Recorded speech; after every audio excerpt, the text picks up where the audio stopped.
us thing to please give us his contribution. Sahib. Sahib बंदगी साहिब।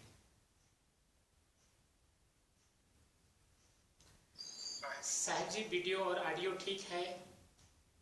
बिल्कुल बिल्कुल सब ठीक है साहब, आप शुरू कीजिए साहब।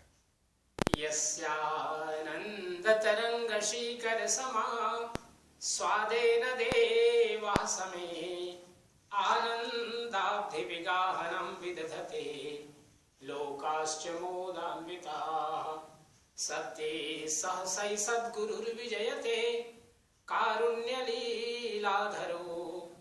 हंसानां निजलोकदः सुखकरो बोधेन्दुरत्नाकरः यो ब्रह्माणं विदधाति पूर्वं यो वै वेदांश्च प्रहिणोति तस्मै तं हा देवमात्मबुद्धिप्रकाशं मुमुक्षुर्वै शरणमहं प्रपद्ये मुमुक्षुर्वै शरणमहं प्रपद्ये। श्री सद्गुरुवे नमः। सोहम हंसः सद्गुरु शरणम।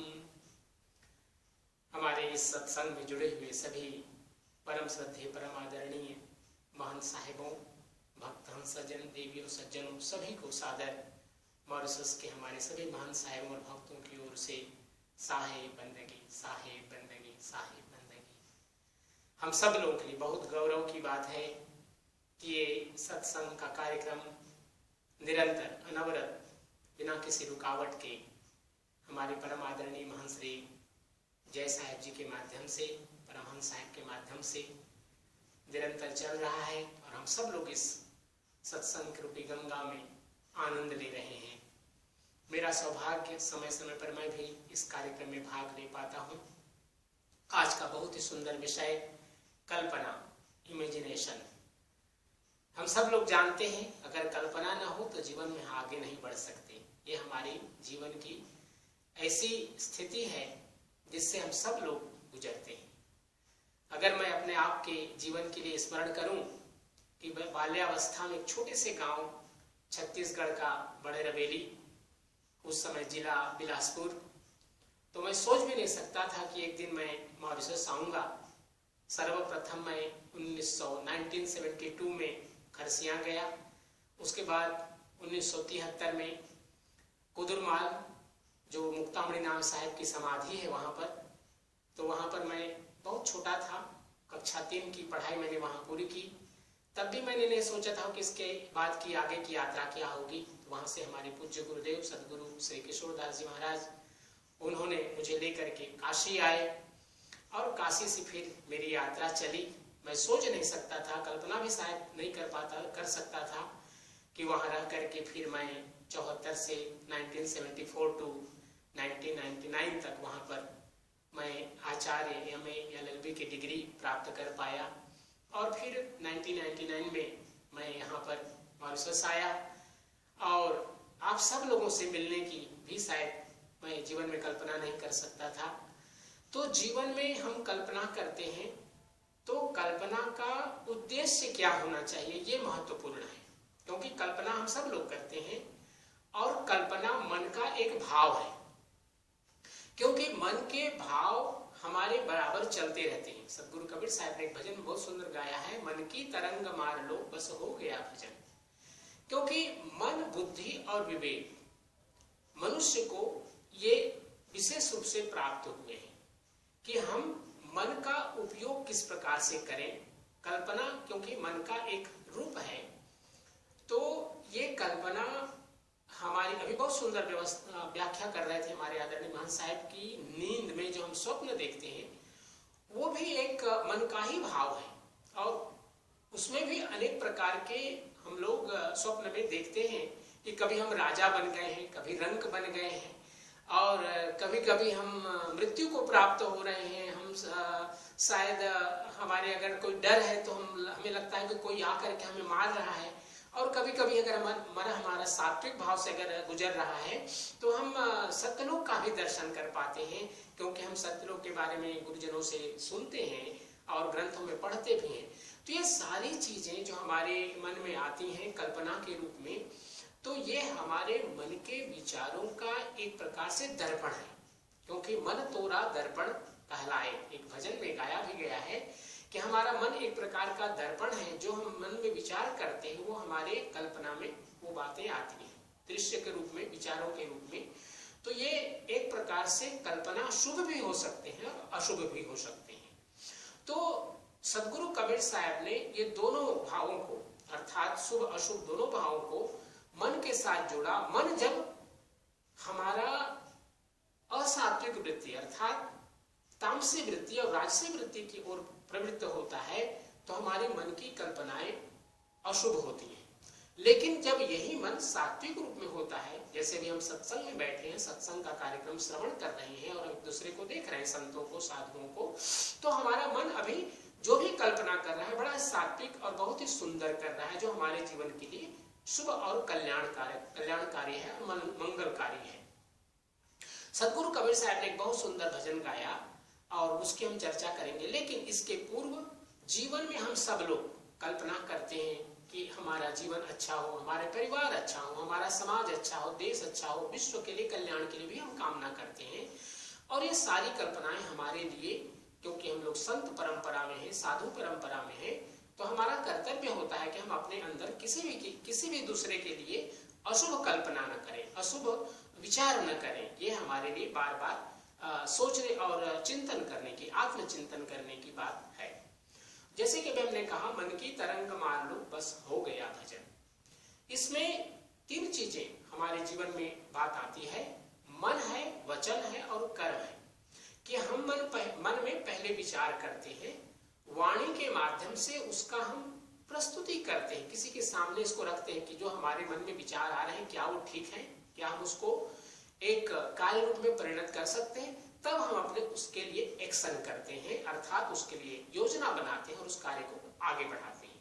यह हमारे जीवन की सामान्य व्यवस्था है। लेकिन जब हम आध्यात्मिक जीवन में आते हैं तो सदगुरु कबीर साहब ने मन के एक पूरा अध्याय साखी ग्रंथ में दिया है, जिसमें हमारे 50 से अधिक साखियां हैं जो मन के भिन्न भिन्न रूपों को दर्शाते हैं। इसी प्रकार मन से संबंधित बहुत से भजन सदगुरु कबीर साहब ने हमें दिया है। हम सब लोगों का परम सौभाग्य कबीर पंथ में कि जीवन की जो यथार्थता है उसको हम इन भजनों के माध्यम से, साखियों के माध्यम से समझने का हमें प्रयास करना चाहिए। उन्हीं में से एक भजन हम आप सब लोगों के समक्ष आज प्रस्तुत कर रहे हैं। बड़ा सहज है और सरल है, बहुत व्याख्यान हम नहीं करेंगे। अजहू समझ मन अजहू समझ ले, अजहू समझ मन भंवरा रे। मन को सदगुरु कबीर साहब ने भंवरा कहा। भंवरा जानते हैं, एक फूल में वो संतुष्ट नहीं होता, भिन्न भिन्न फूलों का रस उसको चाहिए। माया फुलवारी कुशल मत जानो, 2 दिन फूल कर गजरा रे। क्योंकि ये फूल खिलते हैं और 2 दिन 3 दिन के बाद मुरझा जाते हैं। ऐसा ही हमारा जीवन है कि काया भी फुलवारी है, जवानी आती है, बचपन अवस्था में रहते हैं, फिर अंत में एक अवस्था ऐसी आती है कि हमारे शरीर की जो तेज है, हमारे शरीर की जो चमक है वो धीरे धीरे कम होने लगती है। 8 अष्ट प्रहर की घड़ी विचारो, सिर पर काल का फेरा रे रगरा रे। अर्थात हमारे सिर पर सदा काल का अर्थात यम का बराबर उसका भय बना हुआ है कि न मालूम किस समय हमारे जीवन का अवसान हो जाए। जल में मीन करत सुख चैना, खैचत धीमर जमरा रे। जैसे जल में मीन उसमें बहुत सुंदर ढंग से आनंद से जीवन बिताता है मछली, लेकिन कभी हो सकता है कि धीमर आए जो मछलियों को पकड़ता है और उसको पकड़ करके ले जाए और उसका फिर अंतिम क्रिया कर दे। इसी प्रकार सदगुरु कबीर साहब कह रहे हैं कि गुरु की भक्ति बिना भय अंधा नर अंधा, यूं ही कहावत सगुरा रे।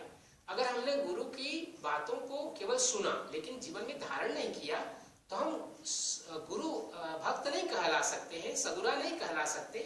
गुरु की कहे ही कबीर सुनो भाई साधो, शब्द न माने सो निगुरारे। अर्थात हम गुरु की बातों को, हमारे जो कबीर साहब की वाणियां हैं या जो हमारे जिनसे हम गुरु दीक्षा लेते हैं महंत साहिबों के लिए, संतों से, जो हमारे बड़े जन है, माता पिता, अगर उनकी बातें हम केवल सुने और जीवन में धारण न करें तो हम सगुरा नहीं कहला सकते, गुरु भक्त नहीं कहला सकते, हम निगुराही रह जाएंगे। इसी प्रकार ये जो मन की कल्पना है, सदगुरु कबीर साहब ने कहा, कबीर मन ही गयंद है, अंकुश दे दे राखो, और विष की बेली परिवार अमृत का फल चाखो। अर्थात यह जो मन है एक प्रकार से हाथी के समान है। और हाथी को आप जानते हैं कि जो महावत होता है उसके कंधे पर बैठता है और हाथ में अंकुश लिए रहता है और उसको हर समय इस प्रकार से उसको ले चलता है कि किसी को हानि न पहुंचा सके वो हाथी। अगर उसको मनमानी छोड़ दिया जाए तो किसी के घर को नष्ट कर सकता है, क्योंकि बड़ा बलवान होता है। तो उसके लिए आवश्यक है कि उसका सही ढंग से ड्राइव किया जाए, उसको सही ढंग से उसको ले चला जाए रास्ते में। ऐसा ही हमारा मन है। मन बहुत ही बलशाली है और इसको अगर हम विवेक के द्वारा, अंकुश ज्ञान के द्वारा न इसको नियंत्रण करें तो हमारे मन हमारे जीवन को बर्बाद कर सकते हैं। मन एवं मनुष्याणाम कारणम बंध मोक्षयो, अर्थात ये मन ही है जिसके कारण हम मोक्ष को प्राप्त करते हैं। और ये मन ही है जब हम ज्ञान, गुरु भक्ति और गुरु के द्वारा बताए हुए उपदेश के माध्यम से मोक्ष के मार्ग की ओर चलते हैं। ये सदगुरु कबीर साहब ने कह रहे हैं कि मन सागर मन सायर मनसा लहरी, बूढ़े बड़े बड़े अनेक, कहे कबीर ते बाँचे हैं जो जाके हृदय विवेक। क्योंकि मन और बुद्धि सभी प्राणियों को परमात्मा ने दिया, लेकिन विवेक मनुष्य को दिया कि हम क्या करें और क्या न करें। ये मनुष्य के पास विशेष विवेक दिया। और यही कारण है कि जो मन के कहने से चलते हैं, चाहे कितना भी पढ़ा लिखा व्यक्ति हो, बड़ा से बड़ा धनवान हो, वो मन के कथनानुसार चलने पर उसकी समाप्ति ही हो सकती है। वो गलत मार्ग की ओर ही जाएगा और पुनरपि जननम, पुनः पुनः जन्म लेना उसका क्रम चलता रहेगा। इसलिए सतगुरु कबीर साहब कह रहे हैं कि दौड़त दौड़त दौड़िया, चेतिक मन की दौड़, और दौड़ी थके मन थिर भया, वस्तु ठौर की ठौर। अर्थात हम जिस चीज के लिए बाहर ढूंढ रहे हैं वो बाहर नहीं, हमारे अंतर में है। और अंतर को न देख करके हम बाहर की दौड़ में लगे हुए हैं। चाहे तीर्थों की यात्रा कर रहे हैं, चाहे अनेक अनेक प्रकार के पूजा स्थल, प्रार्थना स्थल, उपासना स्थलों की ओर हम दौड़ रहे हैं, लेकिन वह वस्तु, वह सदगुरु सत्य पुरुष परमात्मा हमारे हृदय में ही विराजमान है। इसलिए सदगुरु कबीर साहब कह रहे हैं कि मन का हमें सदुपयोग करना चाहिए। जानना था तब क्यों किया, अब कर क्यों पछताए, बोया बीज बबूल का आम कहां से खाए। अगर आम खाना है तो हमें सत्कर्म करना होगा, सत्कर्म रूपी बीज हमें बोने होंगे, आम के बीज बोने होंगे, न कि बबूल के। क्योंकि अगर बबूल, बुरे कर्मों के अगर हम बीज बोते हैं तो उसके प्रतिफल भी हमें उसका दंड ही प्राप्त होगा। इसलिए हमारी जो कल्पना है, शुभ संकल्प हो, यह हमारा बराबर निरंतर प्रयास करना चाहिए। आज के इस विषय में 2 शब्द कहने का अवसर मिला। पुनः आप सभी लोगों को सादर साहेब बंदगी, साहेब बंदगी, साहेब बंदगी। और आगामी रविवार को, चूंकि कार्तिक पूर्णिमा पड़ रही है, हम सब लोग धन धर्मदास साहेब, जो कबीर साहब के प्रमुख शिष्यों में से एक शिष्य हैं और जिनके परंपरा में हम सब लोग भी महान साहेब बने हैं, तो उनकी जयंती है। तो उस जयंती के लिए आप सब लोगों को शुभकामना, मंगल कामना पुनः हमारी ओर से और हमारे मॉरिशस के सभी महान साहेबों और भक्तों की ओर से आप सभी को सादर साहेब बंदगी, साहेब बंदगी, साहेब बंदगी। बंदगी साहेब, आपको बहुत बहुत धन्यवाद। आचार्य महंत श्री दास साहेब, आपने अपने वक्तव्य हमारे सामने रखा। Thank you very much. I would now like to translate briefly what Acharya ji has just presented to us on this theme of Kalpana, imagination. First of all, he is very happy that we've been keeping satsangs every week without fail every Sunday, and he has also had the opportunity to join us now and again whenever he could, and he is very happy that whenever he joins us, he is able to give his contribution. So on the topic of Kalpana, on the topic of imagination, first he wanted to say that our life itself is based on a lot of imagination. Like we imagine things when we are young and then we grow up, and things like our life unfold in such a way that we may not even know, or we may not even have thought that is going to happen this way. He took his personal example, how when he was still a small child, how he got initiated and went through different ashrams up until 1999 in India, the year in which he went to Mauritius, where he is still right now as a Mahant of the Kabir Council. But he never imagined that all these things would have happened. Now, once again, if we think about imagination in that way, we may imagine things in a way, but then they may turn out to be something else, or our life may unfold in a different way. So I think this is something important for us to understand. We may plan things, but things may not turn out the way they are.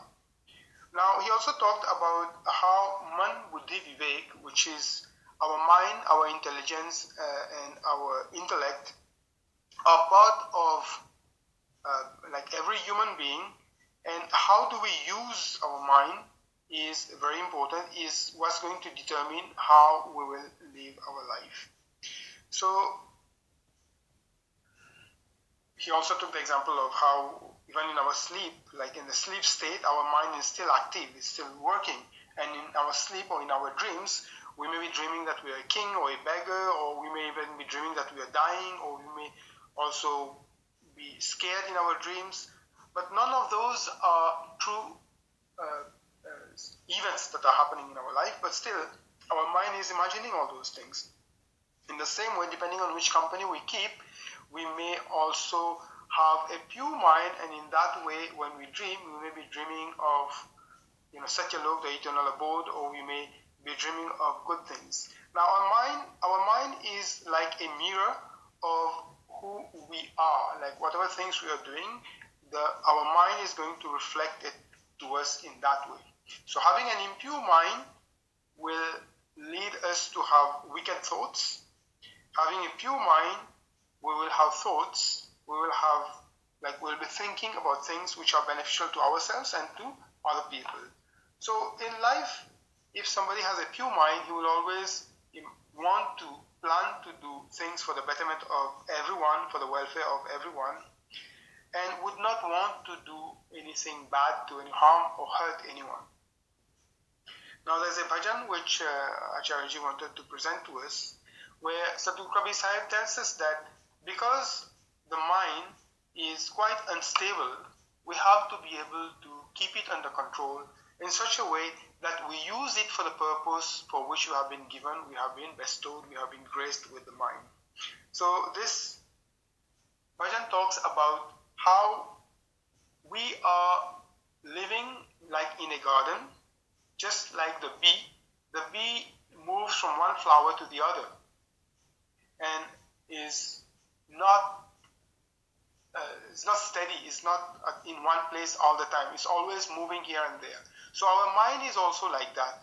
We tend to move from one place to the other like very fast without realizing that nothing is steady, nothing is permanent in this world. In other words, referring to the impermanence of this world where we are, just like the bee, our mind also has a tendency to do that. But if we realize that time is running and that moment may come at any time when we'll have to take our last breath, then we'll realize that instead of going here and there, we have to be stable. We have to be able to keep our mind under control and have it stable. So there are lots of examples which have been taken in this bhajan. One of them is how the fish may be very happy, content in the water, enjoying its life there. But if a fisherman just comes and take it out of the water, then all the happiness, all the bliss that it was enjoying there is finished. So in the same way, we also are in this world. If we know that this is a transient world, we are not here forever, we will keep ourselves under control. We will not allow ourselves to be carried away in those false sense of happiness that this world is trying to give us. Like this world is giving us all those things, or tempting us in all those things. And if we are caught up in that, we would think that this is the happiness that we should be living. This is how we should be happy. But at the end, Sahib says in this version, Guru ki bhakti bina kare nar andha. If we do not do bhakti, if we do not do devotion, we will be like blind people. In other words, we will not know where we are going.